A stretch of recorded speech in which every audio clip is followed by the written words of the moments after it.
मेरे प्यारे दोस्तों, आप सबका मेरे चैनल स्टोरी लवर्स में स्वागत है। आज मैं आप लोगों के साथ एक न्यू एफएफ शेयर करने जा रही हूँ। मैं उम्मीद करती हूँ कि आपको ये एफएफ पसंद आए। ओके, फिर एफएफ स्टार्ट करते हैं। एफएफ की शुरुआत में एक मेंशन के अंदर एक 45 साल की औरत अपने बेटे पर चिल्ला रही थी, लैंजा, मैं तुमसे कई बार कह चुकी हूँ, तुम दूसरी शादी कर लो। तुम्हारा पार्टनर हमें हायर नहीं दे पा रहा है। अगर हमें पता होता कि इस ओमेगा को कभी भी चाइल्ड नहीं होगा, हम तुम्हारी शादी ही कभी इससे नहीं होने देते। लैंजा चिल्ला के कहता है, मॉम, मैं भी आपसे कई बार कह चुका हूँ, मुझे कोई दूसरी शादी नहीं करनी। अगर कोई चाइल्ड नहीं हो रहा तो हम अडॉप्ट कर लेंगे। मॉम, आप जानते हो ना कि मैं विंग से कितना प्यार करता हूँ, तो आप जिद करके क्यों बैठे हो कि मैं दूसरी शादी करूँ? मुझे कोई दूसरी शादी नहीं करनी। विंग वही साइड में खड़ा था, उसकी नज़रें नीचे थी और आंखों में आंसू थे।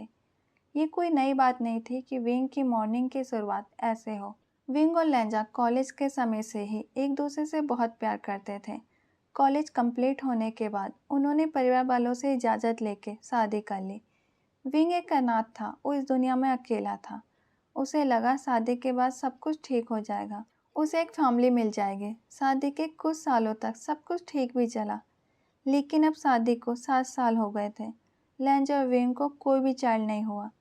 पहले पहले तो मिस्टर और मिसेस लैन विंग से बहुत प्यार करते थे, लेकिन जब विंग उन्हें कोई हायर नहीं दे पाया तो उनका बिहेवियर विंग के प्रति चेंज हो गया।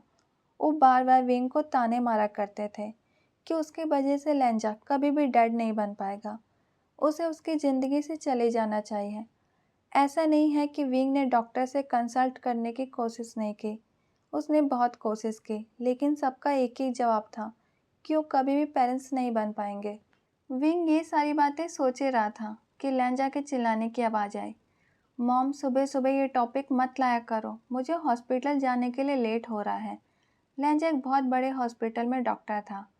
विंग एक पेंटर था जो पेंटिंग से अच्छा अमाउंट कमा लेता था। लैंजा गुस्से से हॉस्पिटल के लिए निकल जाता है। जब लैंजा हॉस्पिटल पहुंचता है तो उसकी बेस्ट फ्रेंड उसके पास आती है।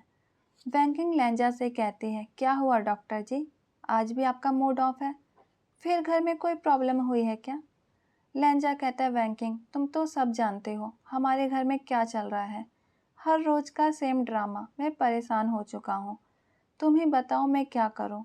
बैंकिंग कहती है, मैं तो तुम्हें कई बार कह चुकी हूँ, विंग को लेके कहीं और चले जाओ। कॉलेज के समय विंग कितना नोटी था, सबको छेड़ता रहता था। अब देखा है तुमने, उसकी स्माइल कहीं चली गई है और डिप्रेशन में चला गया है। मुझे तो कभी डर लगता है कि वो कोई गलत कदम ना उठा ले। लैंजा कहता है, बैंकिंग, तुम्हें पता है ना मैंने कितनी बार कोशिश की है, लेकिन वो मानता ही नहीं मेरी बात को। वो कहता है कि वो नहीं चाहता कि उसकी वजह से मैं अपनी फैमिली को छोड़ के अलग रहूं। बैंकिंग कहती है, तुम्हें यही तो समझाना है उसे कि तुम अपनी फैमिली से अलग नहीं हो रहे, बस कुछ समय के लिए उनको छोड़ के जा रहे हो। जब उनका दिमाग शांत होगा तो तुम वापस आ जाओगे। लैंजा कहता है, ठीक है, मैं आज ही बीजिंग के हॉस्पिटल के लिए अप्लाई करता हूँ। लैंजा हॉस्पिटल के ऑनर के पास जाके कहता है, सर, मैं बीजिंग के हॉस्पिटल जाने के लिए तैयार हूँ। ऑनर कहता है, मैं तुम्हें पहले ही कह रहा था कि तुम बीजिंग जाओगे तो तुम्हारी इनकम भी बढ़ जाएगी, लेकिन तुम मान ही नहीं रहे थे। लैंजा कहता है, ठीक है सर, मैं जाऊँगा, आप बताइए कि मैं कब जा सकता हूँ। ऑनर कहता है, तुम नेक्स्ट वीक जा सकते हो। लैंजा थैंक यू बोल के वहाँ से चला जाता है। लैंजा रात को वापस अपने मेंशन पहुँचता है। विंग किचन में काम कर रहा था। लैंजा किचन में जाता है और विंग को बैक हग करके बोलता है, बेबी, तुम्हारा दिन कैसा गया? मॉम ने मेरे जाने के बाद कुछ कहा क्या तुमसे? विंग कहता है, नहीं, मॉम ने कुछ नहीं कहा। लैंजा को पता था कि विंग झूठ बोल रहा है। उसकी मॉम विंग को ताने मारे बिना रह ही नहीं सकती। विंग कहता है, लैंजा, अब छोड़ो मुझे, अगर मॉम ने देखा तो उन्हें बुरा लगेगा। लैंजा कहता है, मॉम तुम्हारी इतनी बेइज्जती करती है, फिर भी तुम्हें उनकी फ़िक्र है, क्यों, तुम ऐसा क्यों करते हो? विंग कहता है, लैंजा, ये बात तुम नहीं समझोगे। मैंने अपना बचपन बिना माँ के प्यार का बिताया है। कुछ ही साल सही उन्होंने मुझे माँ का प्यार दिया है। मेरी ही गलती है कि मैं उन्हें कोई ग्रैंड चाइल्ड नहीं दे पा रहा हूँ। लैंजा कहता है, तुम्हारी कोई गलती नहीं है। विंग रूम में चलो, मुझे तुमसे कोई ज़रूरी बात करनी है। लैंजा विंग को रूम में लेके चला जाता है। विंग कहता है क्या हुआ लैंजा, कोई ज़रूरी बात है क्या? लैंजा कहता है विंग, हम नेक्स्ट वीक बीजिंग जा रहे हैं। विंग कहता है लैंजा, मैंने कहा ना हमें मॉम और डैड को छोड़ के नहीं जाना चाहिए। लैंजा कहता है विंग, मेरा जाना ज़रूरी है और तुम्हें भी मेरे साथ जाना ही होगा। और मैंने कब कहा कि हम मॉम और डैड को छोड़ के जा रहे हैं? मुझे प्रमोशन मिला है और बीजिंग जाना मेरे कैरियर के लिए अच्छा होगा, इसलिए हमें जाना ही होगा। विंग अच्छे से जानता था कि लैंजा सिर्फ उसकी वजह से ये घर छोड़ के जाना चाहता है। लैंजा विंग की आंखों को देखकर समझ जाता है कि वो क्या सोच रहा है। लैंजा प्यार से विंग को अपने गले से लगा लेता है और कहता है तुम ज़्यादा मत सोचो, हमें मॉम और डैड को कुछ दिन के लिए अकेला छोड़ देना चाहिए, जिससे उन्हें उनकी गलती का एहसास हो जाए।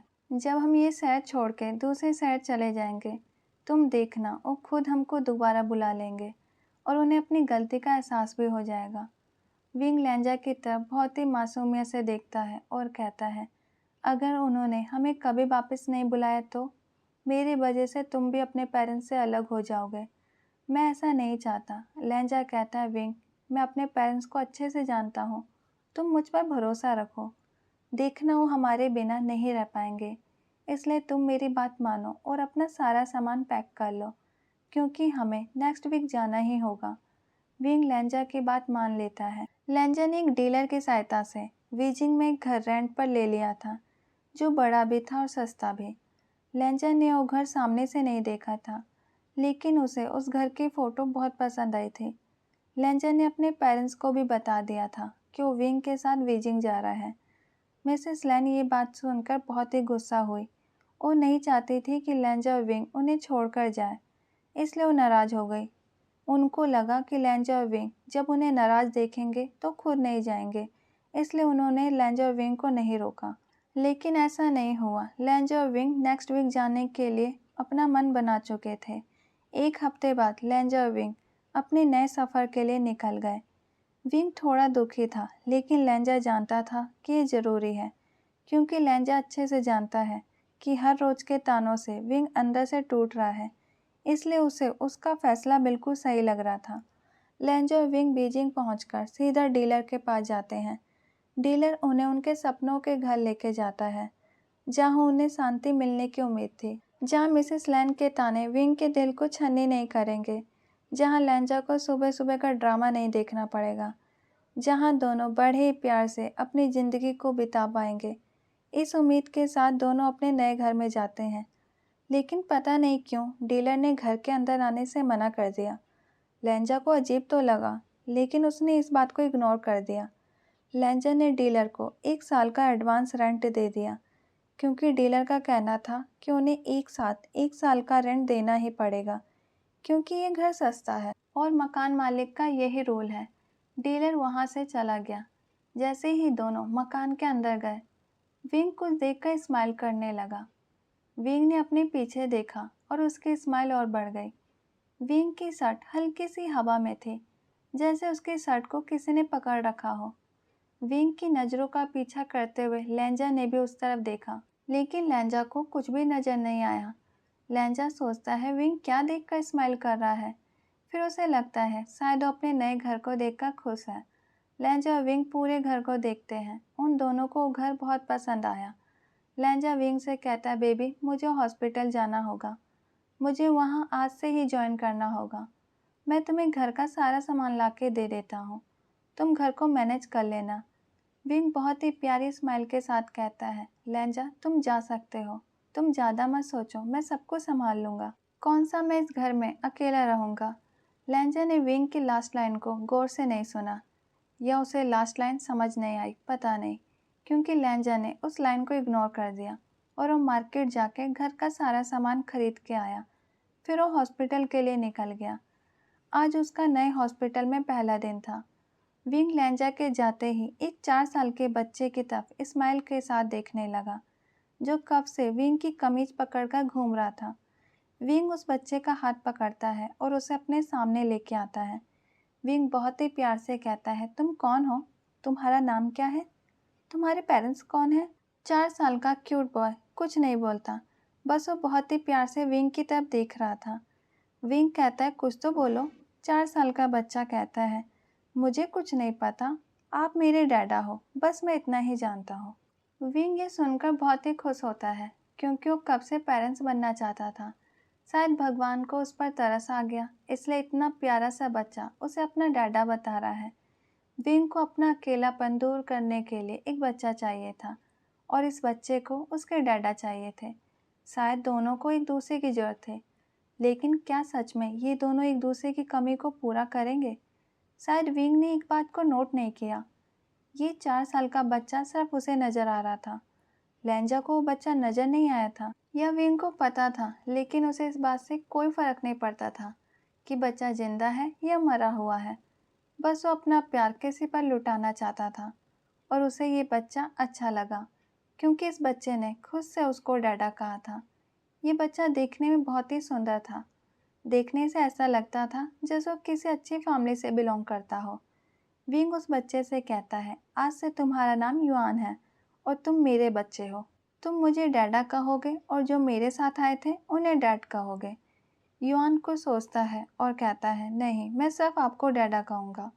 वो जिस तरीके से आपके साथ चिपके हुए थे मुझे बिल्कुल पसंद नहीं आया। अगर उन्होंने अगली बार आपको टच किया तो मैं उन्हें उठा के फेंक दूंगा। ये सुनकर विंग तेज तेज के हंसने लगा।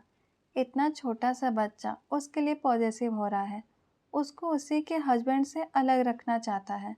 विंग हंसते हुए कहता है देखते हैं तुम क्या करते हो। पहले तुम ये बताओ, क्या तुम नूडल्स खाओगे? मैं तुम्हारे लिए बना देता हूँ, तुम्हें भूख लगी होगी। युआन कहता है डैडा मुझे भूख नहीं लगती, मैं खाना नहीं खाता। विंग कहता है युआन तुम्हें खाना पड़ेगा, पहले तुम्हारे डैडा तुम्हारे पास नहीं थे इसलिए तुम भूखे रहते होगे, लेकिन अब मैं तुम्हारे पास हूँ और अब तुम्हें टाइम से खाना होगा। युआन हाँ में अपना सर हिलाता है। युआन को तो याद ही नहीं था लास्ट टाइम इतने प्यार से किसी ने उससे कब बात की थी, उसकी इतनी केयर कब की थी। विंग युआन के लिए नूडल्स बनाता है और युआन को अपने हाथों से खिलाता है। युआन को नूडल्स का कोई टेस्ट नहीं आता क्योंकि शायद वो हर खाने का टेस्ट भूल गया था। उसे याद नहीं उसने लास्ट टाइम कब खाया था। वो तो अपने बारे में सब कुछ भूल गया था। शायद उस बच्चे को ये भी नहीं पता था कि वो मर चुका है, इसलिए उसे खाने का टेस्ट भी पता नहीं चल रहा था। युआन पूरा दिन विंग के साथ एंजॉय करता है, घर के सफाई में उसकी मदद करता है। विंग को इतनी खुशी का एहसास पहले कभी नहीं हुआ था। विंग को पता था कि एक मैरिड कपल के लिए उनका बच्चा होना कितना इम्पोर्टेंट है। उसने बहुत सारे ताने सुने थे, इसलिए उसने बिना सोचे समझे युआन को अपना लिया। विंग का पूरा दिन बहुत अच्छे से बीता। उसे तो युआन के साथ खेलते खेलते टाइम का पता भी नहीं चला और रात हो गई। लेंजा के आने का समय हो गया। लेंजा घर में एंट्री करता है तो उसकी नज़र विंग पर पड़ती है जो स्माइल कर रहा था। उसे बहुत ही अजीब लगा क्योंकि जब लेंजा मॉर्निंग में गया था तब भी विंग स्माइल कर रहा था और अब रात के समय वो खुद में ही स्माइल कर रहा था। लेंजा को लग रहा था विंग अकेला है, लेकिन ऐसा नहीं था। विंग सुबह से ही युआन के साथ था। लेंजा को लगता है अच्छा ही है, कम से कम विंग खुश तो है। विंग की खुशी उसकी स्माइल असली थी। विंग की ये रियल स्माइल लेंजा ने काफ़ी समय से मिस की थी। उसे पता था यहाँ आने से पहले विंग खुश रहने का नाटक करता था, लेकिन असल में वो काफ़ी दुखी रहता था। जो व्यक्ति हर रोज़ ताने सुनेगा वो कैसे खुश रह सकता है। लेंजा पीछे से विंग को आवाज़ लगाता है बेबी तुम क्या कर रहे हो। ऐसा कह के वो विंग को गले से लगा लेता है। ये बात युआन को अच्छी नहीं लगती, इसलिए वो लेंजा को हल्का सा धक्का दे देता है जिससे लेंजा थोड़ा सा दूर हो जाता है। लेंजा कंफ्यूज था। वो अपने मन में सोचता है क्या मुझे विंग ने धक्का दिया, ऐसा कैसे हो सकता है। लगता है मैं ज़्यादा थक गया हूँ। विंग तो लेंजा की तरफ बहुत ही प्यार से देख रहा था। लेंजा विंग से कहता है बेबी मैं फ्रेश होने जा रहा हूँ, तुम डिनर सर्व कर दो, मैं अभी आ जाता हूँ। विंग कहता है ठीक है तुम जल्दी आ जाओ। लेंजा के जाते ही विंग युआन से कहता है तुमने डैड को धक्का क्यों दिया। युआन कहता है वो बार बार आपसे चिपकते क्यों हैं, क्या वो छोटे बच्चे हैं, उन्हें आपसे दूर रहना चाहिए। आप सिर्फ मुझसे प्यार करिए, मैं सबसे छोटा हूँ, मुझे प्यार की ज़रूरत है, वो तो बड़े हैं, उन्हें अपना ख्याल खुद रखना चाहिए। ओके गाइस, आज का पार्ट यहीं रखते हैं, बाय, थैंक यू।